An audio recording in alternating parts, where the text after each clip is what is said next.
Hey guys, welcome to my channel. Today we are going to read in Exodus 15:19 through 17:7. When Pharaoh's horses, chariots, and horsemen went into the sea, the Lord brought the waters of the sea back over them, but the Israelites walked through the sea on dry ground. Then Miriam, the prophet, Aaron's sister, took a timbrel in her hand, and all the women followed her with timbrels and dancing. Miriam sang to them, "Sing to the Lord, for he is highly exalted. Both horse and driver he has hurled into the sea." Then Moses led Israel from the Red Sea, and they went into the desert of Shur for 3 days. They traveled into the desert without finding water. When they came to Marah, they could not drink its water because it was bitter. That is why this place is called Marah. So the people grumbled against Moses, saying, "What are we to drink?" Then Moses cried out to the Lord, and the Lord showed him a piece of wood. He threw it into the water, and the water became fit to drink. Then the Lord issued a ruling and instruction for them and put them to the test. He said, "If you listen carefully to the Lord your God and do what is right in his eyes, if you pay attention to his commands and keep all his decrees, I will not bring on you any of the diseases I brought on the Egyptians, for I am the Lord who heals you." Then they came to Elim, where there were 12 springs and 70 palm trees, and they camped there near the water. The whole Israelite community set out from Elim and came to the desert of Sin, which is between Elim and Sinai, on the 15th day of the second month. After they had come out of Egypt into the desert, the whole community grumbled against Moses and Aaron. The Israelites said to them, "If only we had died by the Lord's hand in Egypt."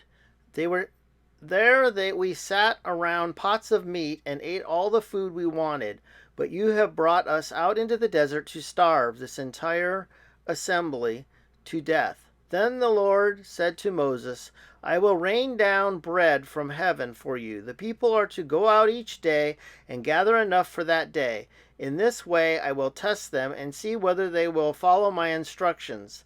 On the sixth day they are to prepare what they bring in, and that is to be twice as much as they gather on the other days." So Moses and Aaron said to all of the Israelites in the evening, "You will know that it was the Lord who brought you out of Egypt. And in the morning you will see the glory of the Lord, because he has heard your grumbling against him. We, who are we that you should grumble against us?" Moses also said, "You will know that it is Moses also said, "You will know that it was the Lord when he gives you meat to eat in the evening and all the bread you want in the morning, because he has heard your grumbling against him. Who are we? You are not grumbling against us, but against the Lord." Then Moses told Aaron, "Say to the entire Israelite community, 'Come before the Lord, for he has heard your grumbling.'" While Aaron was speaking to the whole Israelite community, they looked toward the desert, and there was the glory of the Lord appearing in the cloud. The Lord said to Moses, "I have heard the grumbling of the Israelites. Tell them, at twilight you will eat meat, and in the morning you will be filled with bread. Then you will know that I am the Lord your God." That evening quail came and covered the camp. In the morning there was a layer of dew around the camp. When the dew was gone, the flakes like frost on the ground appeared on the desert floor. When the Israelites saw it, they said to each other, "What is it?" For they did not know what it was. Moses said to them, "It is the bread the Lord has given you to eat. This is what the Lord has commanded everyone to gather as much as they need. Take on Omar for each person you have in your tent." The Israelites did all they were told. Some gathered much, some little, and when they measured it by the omer, the one who gathered much did not have too much, and the one who gathered little did not have too little. Everyone had gathered just as much as they needed. Then Moses said to them, "No one is to keep any of it until morning." However, some of them paid no attention to Moses. They kept part of it until morning, but it was full of maggots and began to smell. So Moses was angry with them. Each morning everyone gathered as much as they needed, and when the sun grew hot, it melted away. On the sixth day they gathered twice as much, 2 omers for each person, and the leaders of the community came and reported this to Moses. He said to them, "This is what the Lord commanded. Tomorrow is to be a day of Sabbath, rest, a holy Sabbath to the Lord. So bake what you will to bake. So bake what you want to bake, and boil what you want to boil. Save whatever is left and keep it until morning." So they saved it until morning as Moses commanded, and it did not stink or get maggots in it. "Eat it today," Moses said, "because today is the Sabbath to the Lord. You will not find any of it on the ground today. 6 days you are to gather it, but on the seventh day, the Sabbath, not there will not be any." Nevertheless, some of the people went out on the seventh day to gather it, but they found none.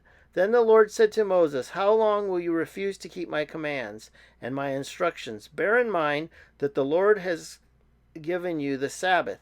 That is why on the sixth day he gives you bread for 2 nights. Everyone is to stay where they are on the seventh day. No one is to go out." So the people rested on the seventh day. The people of Israel called the bread manna. It was white like coriander seed and tasted like wafers made with honey.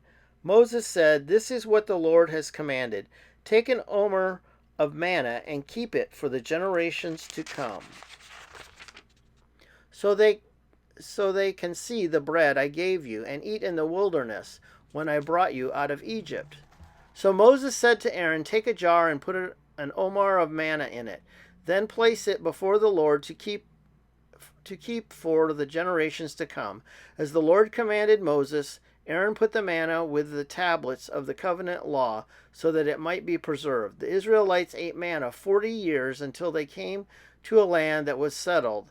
They ate manna until they reached the border of Canaan. An omer is 1/10 of a ephah. The whole Israelite community set out from the desert of Sin, traveling from place to place. So the Lord commanded they camp at Rephidim, but there was no water for the people to drink. So they quarreled with Moses and said, "Give us water to drink." Moses replied, "Why do you quarrel with me? Why do you put the Lord to the test?" But the people were thirsty for water there, and they grumbled against Moses.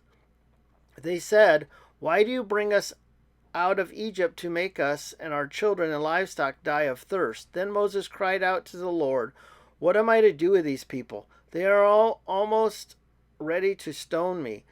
The Lord answered Moses, "Go in front of the people, take with you some of the elders of Israel, and take in your hand the staff in which you struck the Nile, and go, and I will stand there before you by the rock at Horeb. Strike the rock, and water will come out of it for the people to drink." So Moses did this at the sight of the elders of Israel, and he called the place Massah and Meribah, because the Israelites quarreled and because they tested the Lord, saying, Is the Lord among us or not?" Okay, now we're going to read Matthew 21, 1 through 33. Jesus spoke to them again in parables, saying, "The kingdom of heaven is like a king who prepared a wedding banquet for his son. He sent his servants to those who had been invited to the banquet and to tell them to come, but they refused to come. Then he sent some more servants and said, "Tell those who have been invited that I have prepared my dinner. My oxen and fattened cattle have been butchered and everything is ready. Come to the wedding banquet." But they paid no attention and went off, one to his field, one to his business. The rest seized his servants, mistreated them, and killed them. The king was enraged. He sent his army and destroyed those murderers and burned their city. Then he said to his servants, "The wedding banquet is ready, but those I invited did not deserve to come. So go to the street corners and invite to the banquet anyone you find." So the servants went into the streets and gathered all the people they could find, the bad as well as the good, and the wedding hall was filled with guests. But when the king came in to see the guests, he noticed a man there was not wearing wedding clothes. He asked, "How did you get in here without wedding clothes, friend?" The man was speechless. Then the king told the attendants, "Tie him hand and foot and throw him outside and into the darkness, where there will be weeping and gnashing of teeth. For many are invited, but few are chosen." Then the Pharisees went out and laid plans to trap him in his words. They sent their disciples to him along with the Herodians. "Teacher," they said, "we know that you are a man of integrity and that you teach the way of God in accordance with the truth.